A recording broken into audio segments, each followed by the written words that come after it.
Bonjour tout le monde, comment allez-vous? Très heureuse de vous retrouver aujourd'hui. Aujourd'hui, j'avais envie de vous parler de ce qui nous met des freins, des bâtons dans les roues. Vous savez, les freins à notre avancement. On se met des résolutions, et finalement, on met notre résolution, on se met un projet, on a un rêve, un désir. Et là, le 1er janvier, on est comme « Yeah! » Puis après ça, le 1er février, on est comme ça va pas comme je veux. Puis là, finalement, le 1er mars, on est rendu sur un autre projet. On a oublié celui qu'on avait. Soit qu'on l'a atteint puis on le laisse aller, on n'est plus focusé dessus, ou soit que ça n'a pas fonctionné comme on voulait, puis on le laisse de côté, ou soit qu'on a carrément oublié qu'on avait ça comme projet. Alors aujourd'hui, j'avais envie de vous parler, en fait, de mettre la table sur une série de vidéos, une série de présences, en fait. Je vais venir vous parler à tous les jours pour les prochains jours de ces freins-là. Et aujourd'hui, je vais vous les nommer. Et d'ailleurs, je serais curieuse, s'il y en a un que vous pensez que je n'ai pas nommé, je vous invite, et j'aimerais vraiment ça, à l'écrire sous cette vidéo pour que je puisse en tenir compte dans les prochaines vidéos. Et en même temps, échanger avec vous parce que c'est le fun de faire des vidéos, mais c'est le fun aussi à avoir votre feedback puis voir ce que vous en pensez, puis c'est quoi vos idées par rapport à tout ça. Alors, donc, c'est quoi les freins à notre avancement? Donc, il y en a vraiment plusieurs. Il y a la peur, toutes nos peurs qui nous empêchent d'aller de l'avant. Et dans la vidéo dédiée à la peur, je vous décrirai toutes les peurs qui peuvent être dans le portrait. Mais on va commencer par la nommer. Donc, la peur, les doutes. Donc, les peurs qui nous mettent des bâtons dans les roues, les doutes qui nous mettent dans un statu quo. On ne prend pas de décision parce qu'on a peur. Finalement, ça revient à la peur, mais on doute de si c'est la bonne décision, est-ce que je vais me tromper?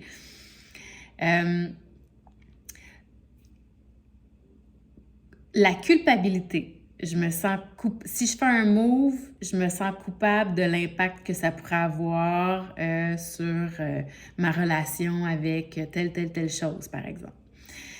Ensuite de ça, il y a justement le manque de clarté. On sait ce qu'on veut, mais c'est pas tout à fait clair. Il nous manque des éléments. Fait que, tu sais, si on n'est pas sûr si on va aller à Québec ou si on va aller, je sais pas moi, à Québec ou en Gaspésie, on peut faire un bout de chemin, mais à un moment donné, il va falloir faire un choix à savoir est-ce que je tourne ici pour aller à Québec ou je continue pour aller en Gaspésie. Donc ça, c'est pour les Québécois, mais ça pourrait être, je sais pas moi, 2 points opposés sur une carte, par exemple. Donc j'ai envie de la neige, mais je pourrais aller à plein de places, par exemple, pour avoir de la neige. Ben, pas à Montréal, parce qu'en ce moment, il n'y en a pas de neige. Bon, blague à part, donc on disait être clair sur la vision. Est-ce qu'on sait exactement ce qu'on désire? Si on ne sait pas, le rêve, le désir, le projet va prendre le bord. Ensuite de ça, rester concentré sur l'objectif. Souvent, ce qui arrive, c'est qu'on est éparpillé. En fait, par exemple, 1er janvier, je veux accomplir ça, puis là, on essaie de mener comme 10 projets en même temps. Puis là, on n'avance vraiment pas assez vite à notre goût. Fait que finalement, les projets prennent le bord eux autres aussi parce que en bout de ligne, ça manque de focus. Donc, prenez-en un à la fois. Et d'ailleurs, le programme Manifester votre rêve extraordinaire est vraiment basé là-dessus. Clarifier et choisir un projet à la fois et le mener à terme, même s'il y a des obstacles, comment faire et surmonter les obstacles et tout ça. Je vous en reparle. Mais voilà, le manque de concentration, l'éparpillement, le manque de discipline. Évidemment, si c'est un projet qui est comme d'écrire un livre, puis vous travaillez à temps plein, puis vous avez une famille et tout ça, ça risque d'être compliqué si vous n'avez pas de discipline. Si vous n'êtes pas dit, à tous les matins, entre 6h et 7h le matin, je me prends 1 heure pour écrire, par exemple. Ça peut être entre 8 et 9 le soir. Ça dépend si vous êtes une personne de matin ou une personne de soir. Ensuite de ça, un manque de clarté, ça je l'ai dit, un manque de vision. Donc, vous êtes clair, vous l'avez écrit, mais vous n'arrivez pas à le voir. Vous n'arrivez pas à le voir intérieurement, mais même pas à le visualiser. Et ça peut avoir un impact sur la réalisation de votre projet. Ensuite de ça, un mindset qui est négatif. Ça veut dire que vous avez déjà observé dans le passé que vous avez eu des échecs et ça vous met des bâtons dans les roues. Donc, ça ne va pas assez vite. Il y a des possibilités que vous ayez un échec. Donc, vous avez tout le temps ça dans le discours interne, malgré que vous essayez de faire avancer votre projet. Et c'est lourd. C'est comme tirer un boulet, en fait, pour arriver à ce que vous voulez. Donc, faire attention à ce discours interne-là qui est négatif, qui se base sur les mauvaises expériences du passé, par exemple. Ou de la comparaison à quelqu'un qui a un objectif similaire, puis cette personne-là, elle va peut-être plus vite que vous, puis là, ben, vous vous tapez sur la tête parce que vous n'allez pas assez vite à votre goût, comparativement à cette personne-là. Mais vous n'avez pas le même contexte, vous n'avez pas les mêmes défis d'existence, donc vous ne pouvez pas vous comparer aux autres, ça donne rien du tout. Ensuite de ça, je veux m'assurer de tout vous les dire. L'insécurité. Vous décidez de mettre un projet de l'avant à partir d'un mauvais espace intérieur. Ce qui veut dire que je veux aller là parce que je suis insécure financièrement et donc, il me semble que le meilleur choix, c'est celui-là. Mais s'il n'y avait pas cette insécurité-là, possiblement que vous iriez à droite. Vous feriez un autre choix. Alors, sachez que le choix, lorsqu'il est fait, ou la décision, le projet, lorsqu'il est fait à partir d'un espace de manque, insécurité, manque de... Peu importe ce que vous allez chercher qui semble manquer à l'intérieur de vous, alors ça ne vient pas de la bonne place. Allez-y avec ce qui est à l'intérieur de vous, ce qui vous motive profondément et qui fait du sens pour vous.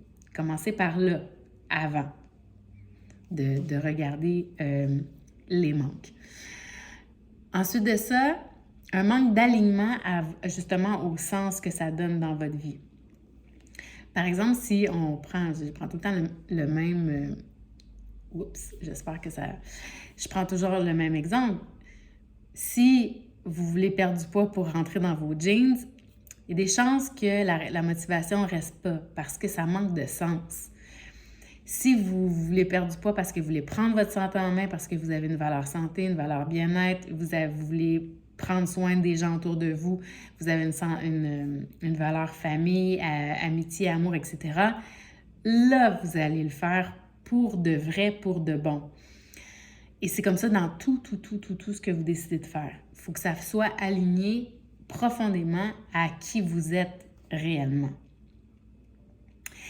Et ensuite de ça, évidemment, votre santé. Si vous n'avez pas l'énergie, si vous n'avez pas la santé pour réaliser un objectif, bien, vous allez être fatigué. Donc, évidemment, vous allez avoir de la difficulté à vous motiver.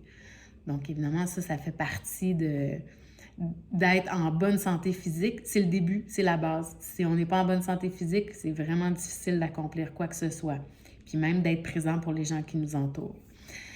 Et ensuite de ça, du support. D'aller chercher du support. Que ce soit des gens qui vous entourent, que ce soit d'une communauté qui peut vous supporter, que ce soit d'un partenaire d'imputabilité. Je veux recommencer à courir le matin. J'ai pas envie d'y aller tout seul. Est-ce qu'il y a une amie qui habite près d'ici ou une communauté ou un groupe de course qui peut justement m'accompagner ou que moi, je peux entrer dans le groupe pour justement aller faire ce qui me plairait de faire.